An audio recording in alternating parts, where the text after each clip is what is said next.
Muy bien, pues muchas gracias a la organización del evento y también pues gracias a todas las personas que están viendo esta presentación. Voy a hablar de cómo desde un enfoque multidisciplinar es posible abordar la cuestión del sufrimiento de los animales salvajes, que es un tema que, bueno, tradicionalmente no ha recibido una gran atención en el ámbito de la defensa de los animales, pero que en últimos años está cobrando cada vez pues más atención, más interés, como no podía ser de otra manera, puesto que estamos ante un tema enormemente importante. Entonces, bueno, lo primero que voy a hacer a la hora de presentar esto va a ser introducirles a qué es esto de la situación de los animales en el mundo salvaje, por qué nos deberíamos preocupar por reducir el sufrimiento de estos animales.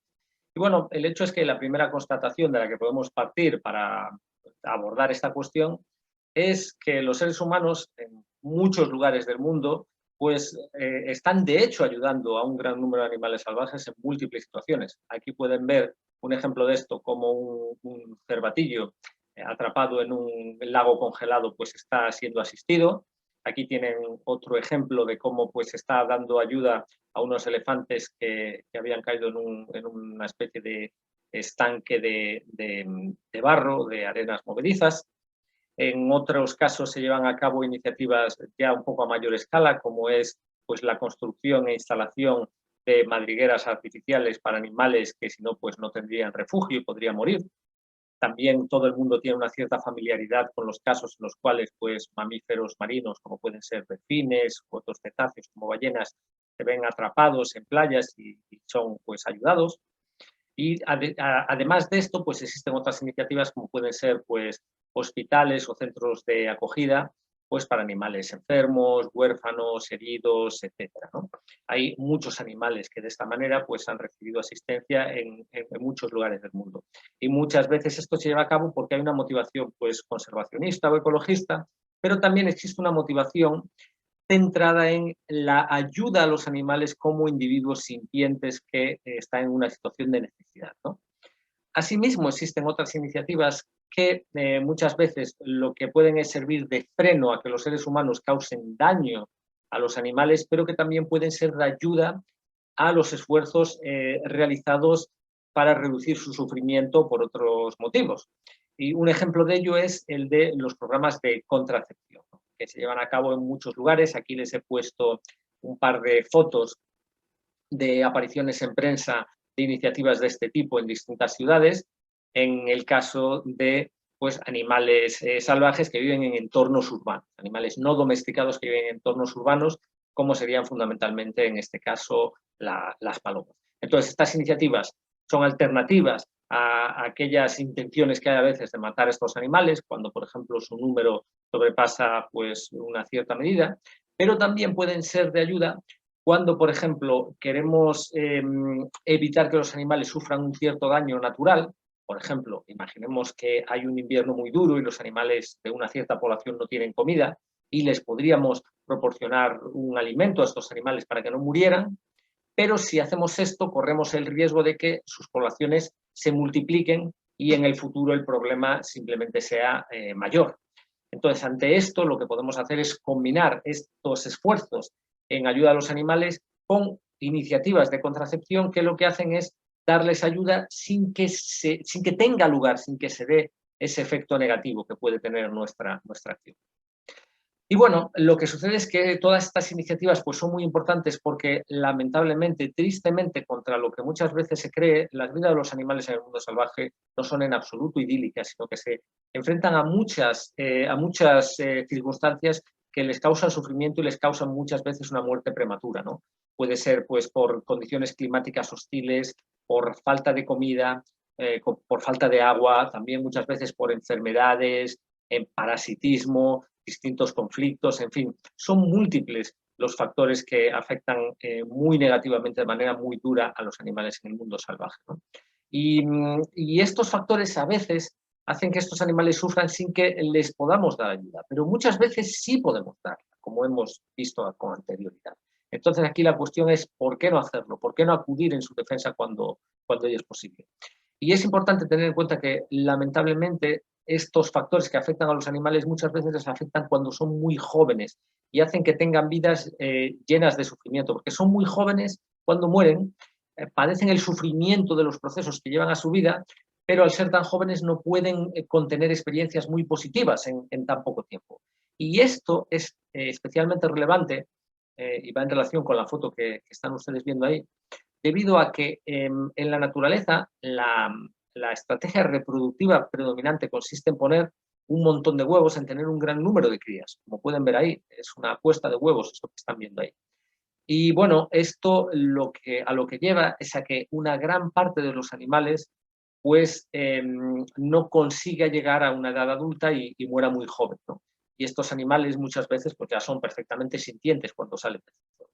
Entonces, en definitiva, muchas veces no hay nada que podamos hacer, por lo menos en este punto a día de hoy, para ayudar a estos animales, pero como hemos visto, muchas veces sí que hay mucho que podemos hacer. Entonces, aquí la pregunta es, ¿qué está en nuestras manos para, con un enfoque, como ya he dicho, que combine los esfuerzos que se pueden realizar desde distintas disciplinas, nos ayude a mejorar las iniciativas a favor de estos animales, a implementar también políticas públicas a su favor, etcétera, etcétera, ¿no? Bueno, pues de eso es de lo que vamos a tratar en el resto de la presentación, ¿no? Y en este sentido hay varias áreas de trabajo que pueden ser especialmente prometedoras. ¿Cuáles son aquellas? Bueno, pues podemos distinguir sobre todo las que cumplan los siguientes criterios. En primer lugar, se puede tratar de formas de ayudar a los animales, ¿no?, que tengan el potencial de guiar políticas que las implementen, ¿no? Bien ahora mismo o en un futuro próximo, ¿no? Que no sean irreales en este sentido, ¿no? Que tengan también, idealmente, deseablemente, pues el potencial de ayudar a un gran número de animales, no solo a unos pocos. Asimismo, que puedan tener también, que puedan recibir ayuda por parte de, apoyo por parte de la opinión pública, ¿no? Y asimismo, que puedan tener el potencial de despertar el interés académico. Esto es muy importante porque ello va a fomentar que se investigue más sobre estas cuestiones, ¿no? Y luego, por último, puede haber un punto extra, ¿no? Una especie de punto, pues, digamos, que sin ser necesario es un bono a favor, que es el de haberse puesto ya en práctica estas formas de ayudar a los animales. Bueno, con estos criterios en mente, desde la Fundación Ética Animal, pues hace unos años se llevó a cabo una investigación para ver en el mundo científico cuáles eran las formas de ayudar a los animales que podían cumplir estos criterios y que podían ser de mayor interés, ¿no? Seleccionamos varias y llevamos a cabo una encuesta. Ahí pueden ver una captura de la página en inglés de la publicación de este estudio, de esta encuesta, en la cual le preguntamos a un gran número de profesores y profesoras de distintas disciplinas, fundamentalmente en ciencias naturales, como biología, ciencia veterinaria, ciencias ambientales, y a estudiantes en estas disciplinas. Entonces, el profesorado participante, que como ven provenía de un gran número de países, ¿no?, pues nos dio una respuesta muy interesante, porque lo que pudimos ver es que por parte de todas aquellas personas que digamos que formaron parte de esta encuesta, en general se notó una actitud muy favorable a distintas maneras de ayudar a los animales. Como pueden ver ahí, la vacunación de animales salvajes que pueden ser afectados por enfermedades, pues recibió un gran apoyo. Las iniciativas de ayuda a animales salvajes que viven en entornos urbanos también recibió un apoyo muy significativo. Y también las iniciativas de rescate o de ayuda al diseño, por ejemplo, de protocolos para ayudar a animales salvajes afectados por eventos climáticos hostiles, ¿no?, como pueden ver en esa diapositiva, también recibió un apoyo muy significativo. Estamos hablando de que la gran mayoría de las personas encuestadas se manifestaron a favor y que la mayoría también se manifestó muy a favor o fuertemente a favor. Y entre el estudiantado, pues también se pudieron percibir actitudes semejantes. Ahí pueden ver de nuevo en ese mapa la procedencia de todas las personas que participaron en esta encuesta, para que vean que realmente se intentó que fuera representativa y efectivamente pues representó a personas provenientes de muy diferentes lugares, de distintos continentes. Y en este caso las respuestas pues de nuevo fueron francamente positivas. Incluso quizás un poco menos optimistas que las habidas entre el profesorado, pero también, no obstante, muy favorables a estos tres tipos de ayuda a los animales, ¿no? Entonces, ¿cuáles son estos tres tipos? Pues, como hemos visto, la ayuda a los animales sinantrópicos, que son aquellos que viven cerca de los seres humanos, que viven, por ejemplo, en entornos urbanos, como estos pájaros, pero también pueden vivir, por ejemplo, en entornos agrícolas, ¿no? Muchas veces estos animales ya están recibiendo ayuda y entonces lo que se podría hacer sería investigar más en iniciativas para expandir esta ayuda que se les está dando, ¿no? No solo, ya digo, en entornos urbanos, sino también en entornos agrícolas, incluso, por ejemplo, entornos periurbanos, entornos industriales también, etc. Bueno, el segundo tipo de iniciativa a favor de los animales en apoyo, el que en segundo lugar consiguió más apoyo en esta encuesta que realizamos, fue, como dije, la vacunación de animales silvestres. Ahí pueden ver cómo hay unos animales que están accediendo a un dosificador de una vacuna y hay múltiples ejemplos de iniciativas en este sentido que ya se han llevado a cabo desde hace décadas. Muchas veces, o en la gran mayoría de los casos, se llevan a cabo porque se quiere ayudar a los seres humanos, se quiere impedir que los seres humanos pues, se vean afectados por enfermedades que aquejan a los animales en el mundo salvaje. Pero estas iniciativas, a su vez, consiguen dar una enorme ayuda a un grandísimo número de animales que, de lo contrario, pues, moriría y sufriría como causa de estas enfermedades. Entonces, ahí pueden ver en esa foto pues una captura de un medio de comunicación informando de una medida de este tipo, y en la foto se ve una dosis de vacuna que normalmente lo que se hace es inocularla en una pequeña dosis de un trozo de alimento que les es agradable a los animales, que tiene un olor también que les resulta atractivo, y lo que se hace es repartir, distribuir estas vacunas normalmente por vía aérea, ¿no? Pues, en avionetas, helicópteros, etc. Junto a estas dos grandes iniciativas a favor de los animales, también vimos que existen otras, como por ejemplo la ayuda a animales afectados por eventos climáticos hostiles, y aquí lo que pueden ver es una foto de un periódico en India, una captura de un periódico en India con una foto de un grupo de rinocerontes que están ahí descansando en un lugar, y este lugar donde están descansando en realidad es una pequeña loma, un pequeño promontorio que se construyen lomas de este tipo en zonas que normalmente son afectadas por inundaciones, y lo que sucede es que cuando tienen lugar las inundaciones los animales se pueden refugiar en ellas, ¿no? Y como consecuencia son salvados de las inundaciones. Un ejemplo de evento climático hostil. A veces también hay iniciativas para ayudar a animales, por ejemplo, afectados por nevadas muy copiosas, ¿no? Y luego también pues, se pueden hacer cosas como, por ejemplo, dar ayuda a animales cuando son afectados por eventos que igual no son eventos climáticos necesariamente, pero que sí se ven condicionados por el clima, como pueden ser pues, los incendios forestales, ¿no? Muy bien, pues una vez llegado a este punto, vamos a ver de una manera un poco más técnica en qué sentido las iniciativas en defensa de estos animales, ¿no?, podemos encauzarlas desde un punto de vista que aúne las contribuciones que se pueden llevar a cabo desde diferentes disciplinas, ¿no? Entonces, en este sentido, antes de nada, lo que me gustaría sería hacer algunas clarificaciones conceptuales, ¿no? Estamos en un evento que incluye el término bienestar animal en su enunciación, y me gustaría decir alguna cosa sobre cómo podemos entender este sentido de cara a comprender cómo luego podemos abordar la cuestión del bienestar de los animales que viven en el mundo silvestre. Entonces, en primer lugar, hay que indicar que el término bienestar animal tiene muy diferentes sentidos, ¿no? Muchas veces pues, lo entendemos pues, como cabría entenderlo, digamos, en un sentido coloquial o en un sentido filosófico, como simplemente el modo, la forma en la que se siente de forma negativa o positiva un animal, ¿no?, lo bien o mal que se encuentra, ¿no? Pero también se llama bienestar animal, se llama ciencia del bienestar animal al estudio científico precisamente de lo bien o mal que se sienten, que se encuentran los animales, desde su propio punto de vista subjetivo, ¿no? A su vez, muchas veces se emplea el término bienestar animal para nombrar a ciertas regulaciones cuyo propósito es limitar la medida en que los animales sufren algunos daños, ¿no?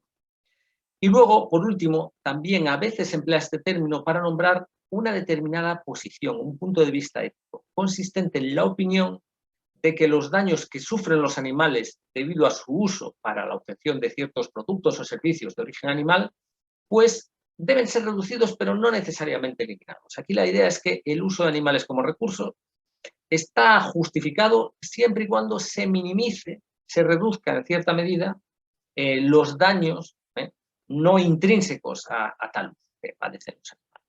Bueno, pues lo que cabe decir es que cuando estamos hablando aquí de propiamente de respeto a los animales y sobre todo de ayuda a los animales silvestres, ya de partida lo que hay que indicar es que el último sentido, desde luego, no es del que vamos a hablar. De hecho, es que tenemos motivos para considerar que ese último sentido pues, es moralmente cuestionable, porque si los animales son seres sintientes, parece que su uso lesivo no debería ser aceptado, no debería ser visto como justificable, incluso aunque se minimicen ciertos daños que padecen los animales en él, ¿no? Y por otra parte, tampoco la tercera definición va a ser aceptable, ¿no? Porque de lo que estamos hablando propiamente cuando hablamos del bienestar de los animales salvajes es de cómo se sienten los animales y de cómo podemos estudiar lo que se siente. Y esto último es un poco aquí la clave, ¿no? El estudio científico, lo bien o mal que se sienten los animales en el mundo salvaje, pues implica distintas cosas. Implica, en primer lugar, si estamos hablando de bienestar animal en general, pues el estudio de la sintiencia de los animales, de los intereses que tienen los distintos animales y de cómo tales intereses pues, se pueden ver afectados, ¿no? Entonces, en ese sentido, cuando hablamos de animales en el mundo salvaje, se ha empleado el término biología del bienestar para nombrar una propuesta de campo de estudio de carácter cross-disciplinar que examinaría todos los factores que afectan a lo bueno o a lo malo para los animales, especialmente a los que viven fuera del control directo humano. Cubriría a todos, pero sobre todo los animales en el mundo salvaje o los animales salvajes que viven en entornos urbanos pero que no son domesticados, que viven fuera del control directo humano. Aquellos animales que no están en cautividad o que los seres humanos no controlan en gran medida cómo son sus vidas, ¿no? ¿Qué quiere decir esto de que es un campo de estudio cross-disciplinar? Bueno, lo que quiere decir es que esta propuesta de campo de estudio, en última instancia, sería un trabajo en la intersección de diferentes ámbitos, las ciencias veterinarias, la biología, otras áreas relacionadas, pero que en última instancia lo haría desde el punto de vista de las ciencias del bienestar animal, mediante el examen de los factores externos e internos relevantes para saber cómo se encuentran los animales, ¿no? A diferencia de la interdisciplinaridad, la crossdisciplinaridad se caracteriza porque es un abordaje que incorpora conocimientos de distintas disciplinas, pero que lo que hace es mirar, por así decirlo, con los ojos de una de esas disciplinas a lo que se aporta desde la otra o desde las otras. Y esto es lo que estamos haciendo aquí. Desde la perspectiva de la ciencia y el bienestar animal, estamos viendo cómo es relevante la aportación que se realiza desde toda esta serie de otras disciplinas como la biología. Bueno, podemos pensar, pero claro, ¿qué clase de evaluaciones podríamos llevar a cabo? ¿Cómo podemos saber cómo se sienten los animales? Entonces hay diferentes consideraciones aquí que podemos tener en cuenta. En primer lugar, podemos evaluar cómo se sienten los animales, pues evaluando su fisiología, ¿no? Evaluando también su comportamiento, ¿no? Pero también podemos evaluar factores ambientales externos, ¿no? Y esto es lo que se haría singularmente en el caso de los animales que viven en el mundo silvestre, ¿no? Y además, en el caso de estos animales, podemos llevar a cabo generalizaciones mirando su dinámica poblacional, también la teoría de la historia de vida y en concreto, por ejemplo, cuáles pueden ser pues, sus estrategias reproductivas, para así poder hacer conclusiones, llegar a conclusiones como aquellas que apunté al inicio cuando intenté explicar en qué consistía pues el sufrimiento de los animales. Cuando indiqué, bueno, podemos comprobar que este sufrimiento no es trivial, que tiene un carácter bastante masivo. ¿Por qué? Porque resulta que una gran parte de los animales que vienen al mundo pues mueren poco después de nacer, debido a que la mayoría de los animales se reproducen teniendo un gran número de crías. Pues de nuevo, esto es algo que nos permite tener ciertas pistas sobre cómo puede ser que en conjunto se sientan los animales, que son relevantes para las iniciativas que podamos llevar a cabo a su favor, ¿no? Bueno, ¿esto cómo se puede aplicar, por lo tanto, en la práctica? Bueno, por una parte podemos llevar a cabo evaluaciones de cuáles son las situaciones en las que los animales están mejor o están peor, ¿no? Y en ese sentido, pues podemos considerar que unas son más preferibles que otros. Y no solo eso, sino que también podemos evaluar el impacto esperado que pueden tener aquellas medidas que podemos llevar a cabo que pueden ser negativas o positivas para los animales. Esto se lleva a cabo ya a día de hoy por motivos conservacionistas, pero el conservacionismo no tiene que ver con la defensa de los animales en tanto tiempo. Entonces, lo que tendríamos que hacer es que esas evaluaciones que muchas veces se llevan a cabo por motivos conservacionistas nos puedan quizás servir para poder implementar evaluaciones semejantes, pero sin embargo no centradas en lo que es mejor desde el punto de vista conservacionista, que puede ser mejor o puede ser peor para los animales, sino centrándonos en qué es lo que es mejor para los propios animales. Bueno, esto es importante porque existe una diferencia muy clara, en primer lugar, en el plano normativo, en el plano ético, entre la consideración de los individuos y la consideración de las totalidades abstractas de la que se ocupa la conservación. La conservación, por ejemplo, de especies o de ecosistemas, biocenosis, poblaciones, etc. Estas son entidades abstractas, mientras que nuestro interés estaría en los individuos, que son los que pueden sentir. Y hay que tener en cuenta que esta oposición entre bienestar y conservación también puede tener distintas implicaciones, ¿no?, en la práctica. A veces el conservacionismo pues prescribe medidas que son dañinas para los animales, ¿no? Y esto sucede, por ejemplo, cuando se prescribe que se mate a ciertos animales porque no se quiere que estén en un cierto ecosistema, ¿no? Y a veces pueden ser positivas para los animales si, por ejemplo, promovemos que se ayude a ciertos animales en un cierto ecosistema, incluso aunque desde posiciones conservacionistas esta clase de iniciativas pues, no se vea bien por los motivos que sean. Y bueno, sobre esto hay que considerar que existen múltiples ejemplos. Uno de ellos puede ser el de la captura y matanza de caballos que se está llevando a cabo en lugares como pueden ser en Estados Unidos, ¿no?, en Estados Unidos de América, al norte de México, en los estados del oeste, y esto se lleva a cabo. También en Canadá están llevando adelante iniciativas de este estilo, si no recuerdo mal, en el estado de Alberta. Y esto se lleva a cabo porque se quiere restaurar un ecosistema previo a la invasión europea, invasión y colonización europea, porque con anterioridad a esto no había caballos en América, ¿no? Y entonces, pues, la idea es que, como no había caballos en América, pues, se quiere, de alguna manera, pues, reproducir de nuevo ese ecosistema anterior a la llegada de los invasores europeos a distintos lugares de América. Claro, esto es un poco paradójico, porque el motivo por el cual no había caballos en ninguna parte del continente americano es porque cuando llegaron los primeros seres humanos a América, exterminaron, ¿no?, desde lo que hoy es Canadá hasta Ushuaia, a todos los caballos que allí había, porque efectivamente había caballos antes de que llegaran los seres humanos a América, ¿no? Entonces, claro, esta es una medida que se lleva a cabo por motivos conservacionistas, pero que es cuestionable si aceptamos un enfoque centrado en la defensa de los animales en el mundo silvestre, ¿no?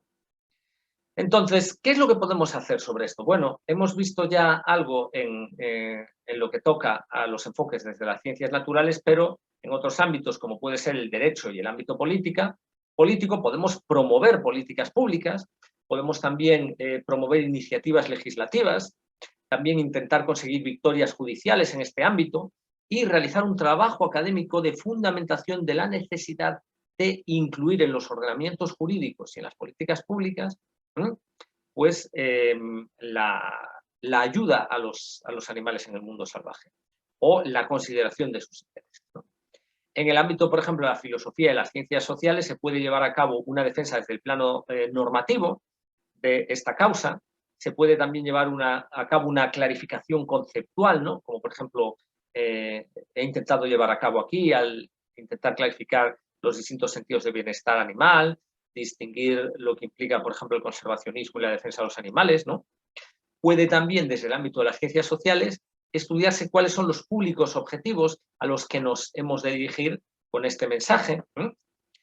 Y luego también nos pueden servir desde distintas ciencias sociales en las aportaciones que se lleven a cabo en ellas para realizar un mejor diseño estratégico de cuál puede ser la mejor vía de acción para incorporar esta preocupación en las distintas esferas relevantes para ello, ¿no?